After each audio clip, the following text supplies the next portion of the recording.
Kicked out mother inherits a crumbling cafe, only to uncover a long-buried secret that could change her and her daughter's lives, if she can face the truth hidden in the shadows of her family's past. Dear viewers, welcome to our channel. Subscribe to receive more stories every day. The sun barely broke through the dense fog that rolled through the streets of Rosewood, the town that Maria hadn't set foot in for over 20 years. She stood in front of the run-down building that had once been her grandmother's cafe. Her 6-year-old daughter, Sophie, clutching her hand tightly. "This is it, honey," Maria said softly, more to herself than Sophie. The peeling paint and broken windows made it look like the place had been abandoned for decades, not the cozy, bustling spot it used to be. She hadn't planned on coming back to Rosewood, but life had other ideas. Her husband, Adam, had left abruptly 6 months earlier, with only a note saying he couldn't handle it anymore. It being the responsibility of fatherhood, marriage, and everything else that had seemed too much for him. Maria had been devastated, left to care for Sophie on her own. Their savings dried up quickly, and their home, once filled with laughter and dreams, became too expensive to keep. With no job prospects and no place to go, Rosewood had been her only option. Her grandmother, Margaret, had left her the cafe when she passed away, but Maria had never thought she'd actually return to claim it. Yet, here she was, standing at the edge of what felt like both a beginning and an end. The inside was worse than she remembered. Dust clung to every surface, the smell of damp wood filling the air. The once vibrant chairs and tables were stacked in the corner, covered in cobwebs. It looked nothing like the warm, inviting space she used to run around in as a child. But despite its state of decay, there was something comforting about being here. It was a place that held memories of a simpler time, a time before everything had gone wrong. "We'll fix it up, Mommy," Sophie's tiny voice cut through Maria's thoughts. She looked down at her daughter's hopeful expression and forced a smile. "Yeah, we will," Maria replied, though she wasn't entirely sure how. But if she'd learned anything in the past 6 months, it was that she was stronger than she thought. And if there was one thing she was determined to do, it was to create a better life for Sophie. The next few weeks were a whirlwind of work. Maria threw herself into fixing up the cafe, scraping paint, cleaning floors, and replacing broken windows. It wasn't easy, but as the days went by, the cafe started to take shape. She was reminded of the time she spent here with her grandmother, learning how to bake and serve customers with a smile. Her grandmother had always told her that the cafe was more than just a business. It was the heart of the community. And that's exactly what Maria wanted to bring back. As she worked, she met some of the town's residents, many of whom remembered her grandmother fondly. There was Mrs. Jenkins, who owned the flower shop down the street, and Mr. Thompson, the retired postman who used to come by every morning for his cup of black coffee. They were kind and offered words of encouragement, but there was one person who caught Maria's attention more than anyone else. His name was David, a local architect who had been hired to restore some of the town's older buildings. He was tall, with dark hair and an easy smile that seemed to brighten the room whenever he walked in. Maria first met him when he came to the cafe to offer some advice on the renovations. "You're doing a great job here," he said, looking around at the progress she'd made. "But if you need any help with the structural work, just let me know. It's my specialty." Maria wasn't sure why, but she felt drawn to him. There was something about the way he carried himself, confident but not arrogant, that put her at ease. Over the next few weeks, David became a regular at the cafe, stopping by to check on the renovations and offer a helping hand when needed. He never asked for anything in return, just seemed genuinely interested in helping her get the cafe back on its feet. For the first time since Adam left, Maria felt a spark of hope. She wasn't sure if it was the cafe coming together, the kindness of the town's residents, or David's quiet support, but she began to believe that maybe, just maybe, things could turn around. One evening, after a long day of work, Maria sat at one of the freshly cleaned tables, sipping a cup of tea while Sophie played with her dolls in the corner. The cafe was nearly ready to reopen, and for the first time in months, Maria allowed herself to relax. As she glanced around the room, her eyes fell on a small door in the back of the cafe that she hadn't noticed before. It was half hidden behind a stack of old chairs, and she didn't remember it being there when she was a child. Curious, she stood up and walked over to it. The door creaked as she opened it, revealing a small, dusty room filled with old boxes and forgotten furniture. As she stepped inside, she noticed something odd. There was a wooden chest in the corner, covered in a thick layer of dust. It looked ancient, like it hadn't been touched in decades. Maria's heart raced as she approached the chest. She wiped away the dust and slowly lifted the lid. Inside, she found a collection of letters, tied together with a faded ribbon. The paper was yellowed with age, but the handwriting was unmistakable. It was her grandmother's. With trembling hands, Maria picked up the first letter and began to read.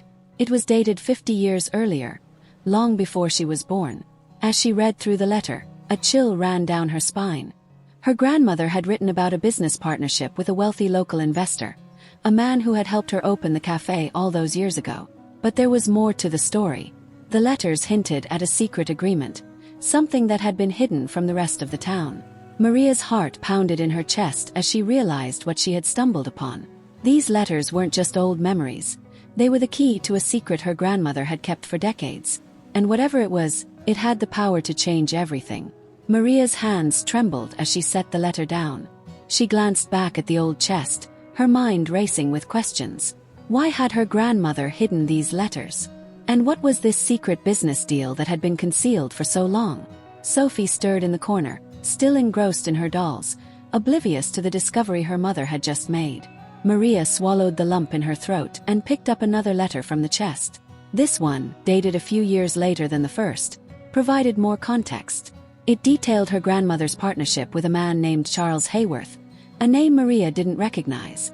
The letter mentioned a large sum of money that Charles had invested into the cafe, but the words were cryptic. Her grandmother had written about an agreement that she couldn't speak of openly, only that it was vital to both their livelihoods. As Maria read through more of the letters, the story unfolded like pieces of a puzzle. Charles had been a prominent figure in the town, but for some reason, his involvement with the cafe had been kept a secret. There were mentions of property, financial stakes, and, strangely enough, references to the cafe itself being more than just a business. One letter hinted that Charles had left something valuable behind, hidden within the cafe. But what was it? And why had her grandmother never told anyone? A sudden knock on the door startled Maria out of her thoughts. She quickly shoved the letters back into the chest and closed the door to the back room. "Mommy, someone's here," Sophie called out, her voice bright and cheerful. Maria hurried to the front door, her heart still pounding from the rush of adrenaline. She opened it to find David standing there, holding a bag of groceries and wearing his usual easy smile. "I figured you could use some dinner," he said, holding up the bag. "Thought I'd drop by since you've been working late." Maria let out a breath she didn't realize she had been holding. David had become a steady presence in her life these past few weeks, always showing up just when she needed a little help or a kind word. "Thank you," Maria said, stepping aside to let him in. "You didn't have to do that." "I wanted to," David replied as he walked into the kitchen. He set the groceries down and began unpacking them, moving around her space with a familiarity that Maria found both comforting and confusing. She wasn't sure what to make of her growing feelings for him. Part of her still felt raw from the hurt Adam had caused, but there was something about David that made her feel safe. As they sat down for dinner, Maria found it hard to focus on the conversation. The letters weighed heavily on her mind, and she wasn't sure whether to confide in David about what she had found. After all, he had been so helpful with the renovations. Maybe he could help her figure out what it all meant. "Everything okay?" David asked, noticing her distraction. Maria hesitated for a moment before nodding. "Yeah, just tired. The cafe's coming together, but there's still so much to do." David smiled, but there was something knowing in his eyes. "You're doing great, Maria. I know it's been tough, but you're almost there. You're stronger than you realize." His words struck a chord with her, and for a moment, Maria considered telling him everything. But something held her back. The letters were too personal, too mysterious. She needed to figure things out on her own first. After David left, Maria put Sophie to bed and returned to the back room. She pulled the chest out again and sat on the floor, the weight of the secret pressing down on her.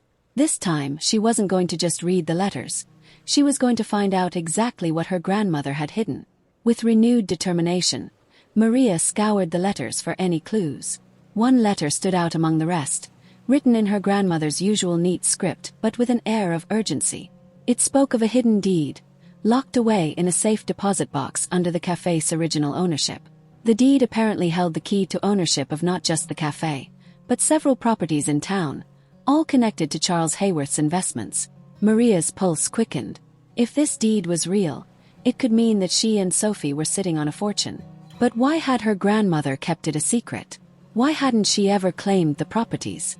The more Maria thought about it, the more questions she had. But she knew there was only one way to get answers. She had to find that safe deposit box. The following morning, Maria couldn't focus on anything else. She hurried through her usual routine of getting Sophie ready for school and preparing to work on the cafe, but her mind was elsewhere. As soon as Sophie was out the door, Maria made her way to the old bank on the corner of Main Street. The building was one of the few in town that had maintained its grandeur over the years. Its stone facade and tall windows stood in stark contrast to the small shops and homes around it. Maria walked in, her heart pounding as she approached the counter. "I'm here about a safe deposit box," she said, trying to keep her voice steady. The bank clerk, a middle-aged woman with glasses perched on the edge of her nose, gave her a polite but skeptical look. "Do you have the key?" Maria paused. The letters hadn't mentioned a key, and she had no idea where to find one. But then she remembered a line from the last letter. "The key is where it all began." Where it all began? Could it be in the cafe? "Not yet," Maria admitted. "But I think I know where to find it." The clerk raised an eyebrow but didn't press the issue. "Come back when you have the key," she said. Maria left the bank, her mind racing. She had to find that key, but where would it be hidden? The cafe was large, and there were so many places it could be. She decided to start with the back room, where she had found the letters. Seemed like the most logical place. Hours passed as Maria combed through the room, searching every nook and cranny. Frustration built as she found nothing but dust and old papers. Just as she was about to give up, she noticed something odd about the floorboards in the far corner of the room. One of them looked slightly different, newer than the others. Maria knelt down and pried the board loose, revealing a small compartment beneath it. Her heart leaped as she reached inside and pulled out a small, tarnished key. It was old, with an ornate design on the handle, and it felt heavy in her hand. This had to be it. Without wasting another moment, Maria rushed back to the bank.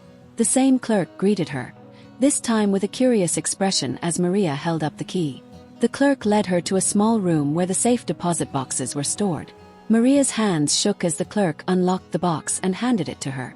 Inside, wrapped in delicate yellowed paper, was a thick envelope. Maria's breath caught in her throat as she opened the envelope and pulled out a stack of documents. The top one was a deed, just as the letters had said. But as Maria read through it, her heart sank. The deed wasn't for the cafe.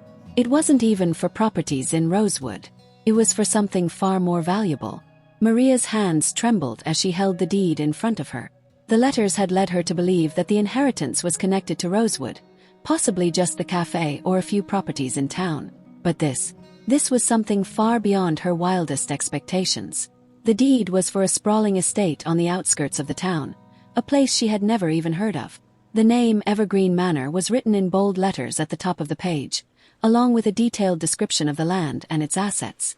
It spanned hundreds of acres, including not just the manor itself but also fields, woods, and a private lake. As Maria flipped through the rest of the documents, she realized that Evergreen Manor had once been one of the most valuable properties in the region. Charles Hayworth had been its original owner, and her grandmother had been his silent business partner. The cafe had been just a front, a way to keep the town's attention away from the true value of their partnership. Maria's heart raced as she realized the full extent of the discovery. This wasn't just an inheritance. It was a fortune that had been hidden from the world for decades. But why? Why had her grandmother kept it a secret? And why had Charles Hayworth chosen her, of all people, to share in this wealth? The questions swirled in her mind as she gathered the documents and left the bank, her head spinning. She needed time to process everything, to figure out what this meant for her and Sophie. But deep down, Maria knew that her life had just changed forever. Back at the cafe, Maria paced the floor, her thoughts racing. She had to make a decision. Should she try to claim the estate? Would it even be possible after all these years? And what would the town think if they found out? As she considered her options, the door to the cafe swung open, and David walked in. His usual smile faded as he saw the look on Maria's face. "What's wrong?" he asked, concern lacing his voice. Maria hesitated, unsure whether to tell him the truth. But she had to tell someone. She couldn't keep this to herself any longer. "I found something," she said quietly, sitting down at one of the tables. "Something big." David sat across from her, his brow furrowed. "What is it?" Maria took a deep breath and pulled out the deed, laying it on the table in front of him. It's for an estate called Evergreen Manor. My grandmother. She was partners with a man named Charles Hayworth, and they owned it together. I had no idea. David's eyes widened as he looked at the deed. Evergreen Manor. That place has been abandoned for years. People in town always thought it was haunted or something. Maria shook her head. It's not haunted. It's mine.